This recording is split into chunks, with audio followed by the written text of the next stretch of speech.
Hello. As you know, this course is titled Marketing in a Digital World. Much of our focus will be on the later portion of this title, the digital part. Thus, I wanted to provide some attention to the earlier portion, the marketing part, by discussing what marketing is and how it influences the structure of our course. Now, I've been teaching for nearly 20 years, and I've found that the term marketing means different things to different people. For example, some people think of marketing as advertising, others think of it as sales, and many have a negative perception of marketing as a form of manipulation. Indeed, most portrayals of marketing executives in movies and television are rather quite unflattering. Thus, I'm interested in learning what marketing means to you. Please take a look at the options on the screen and respond to those that you feel best capture the essence of marketing. We'll examine your responses and discuss them a bit later. In order to gain a better understanding of what marketing is all about, we visited with some of our esteemed marketing faculty here at the University of Illinois and asked them a simple question: what is marketing? Here is what they said. Well, marketing to me is all the things that firms do to try to create value for consumers in the marketplace in an increasingly crowded marketplace. So that it has to do with all the points of contact that a consumer might have with a firm, for example, in the marketplace, what kinds of products they see, how those things are packaged, how they present. So yeah, it's got to do with the physical component, but it also has to do with the essence of the brands that consumers see in the marketplace and all the work that goes into telling a story about what this brand is and why this brand is different from other brands in a way that's meaningful and value and distinct and makes you want to choose not just any product, but that specific product.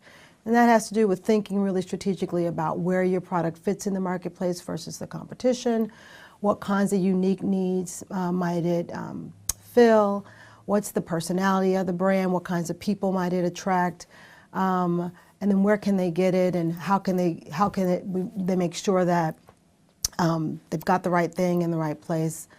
So it's about all that we do to create that value. It's about all that we do to make sure that, again, people choose not just any products, but the products that we're selling. When I think of the definition of marketing, I think of how products and services and especially experiences add value to customers' lives. And because I study consumer behavior, a lot of that value means social value, value in terms of enjoyment and pleasure, and also value in terms of helping them live a more enjoyable and productive life. So also, value can also mean, however, how marketing adds value to a firm. So if you think about what are Coca-Cola's most important assets as a firm, their most important assets are brands that then translate into revenues and stockholder value. So that's what I think of when I think of marketing.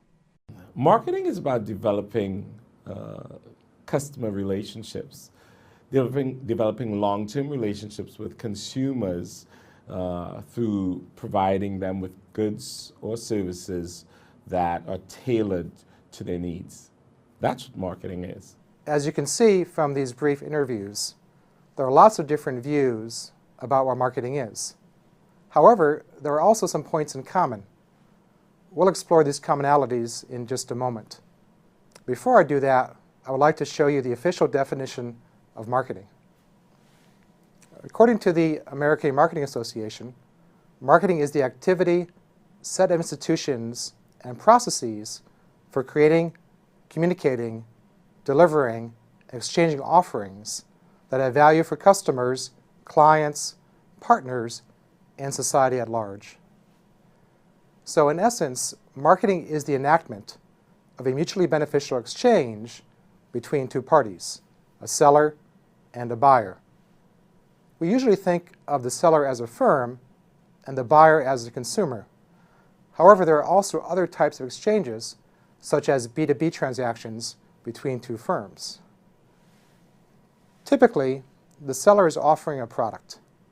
However, a seller could also offer a variety of other things, such as a service, an idea, or even an experience. Likewise, we usually think of the buyer as providing money to acquire this offering. However, buyers also offer other scarce resources, such as their attention, their time, and their energy. All of this sounds quite wonderful. Buyers give sellers money in exchange for valuable objects. However, there's more to the story. Two key points are missing. First, customers may not fully know what they really want and are often uncertain about the degree to which any particular product may meet their needs. Second, there are typically many firms offering competing products.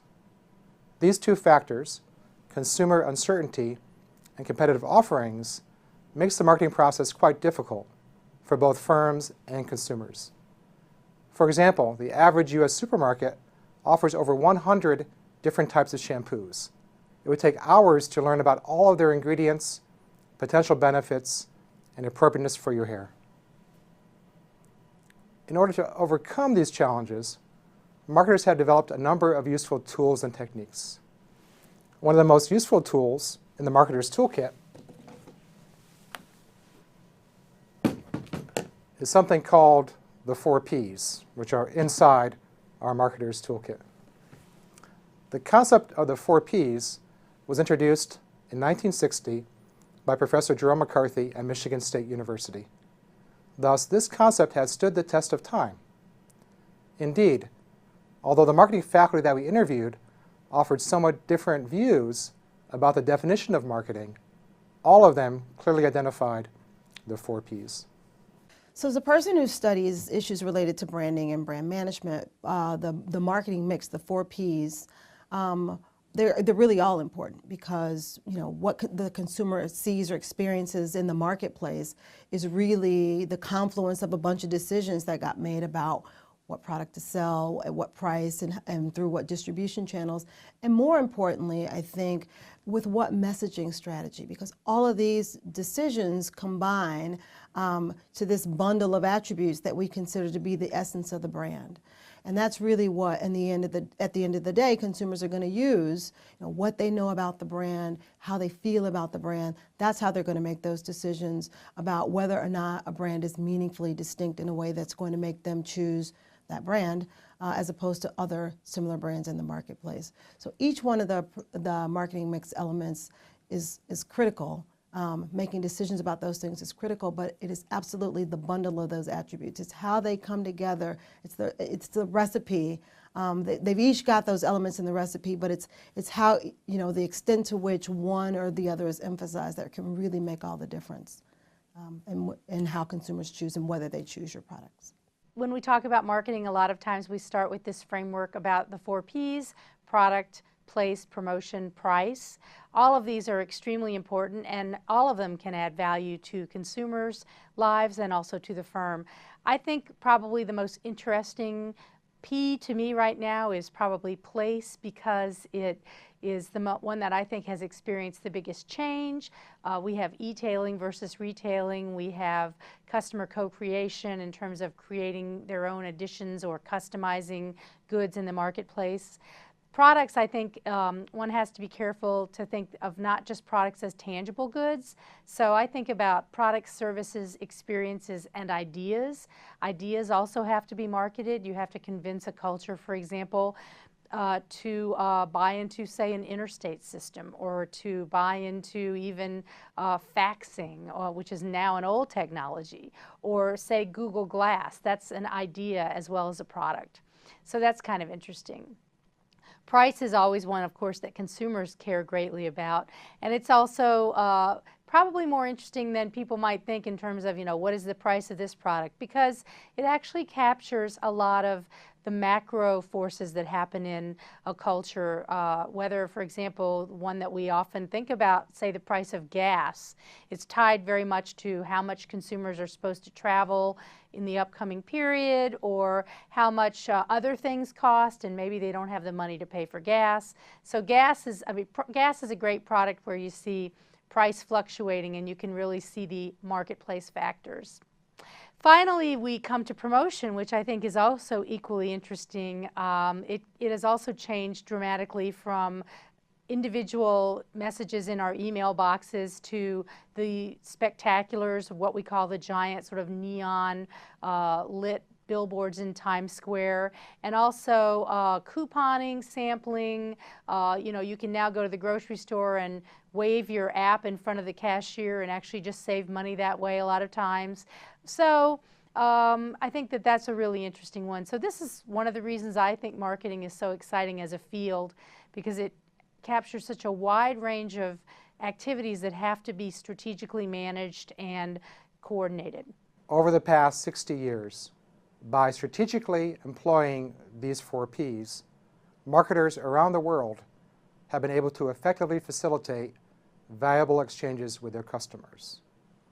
Recently, the digital revolution has provided marketers and customers with a new set of tools, such as the internet,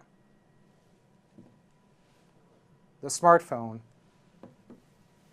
and the 3D printer. In the remainder of this course, we'll examine how these new tools are fundamentally altering these 4 components of the marketing mix.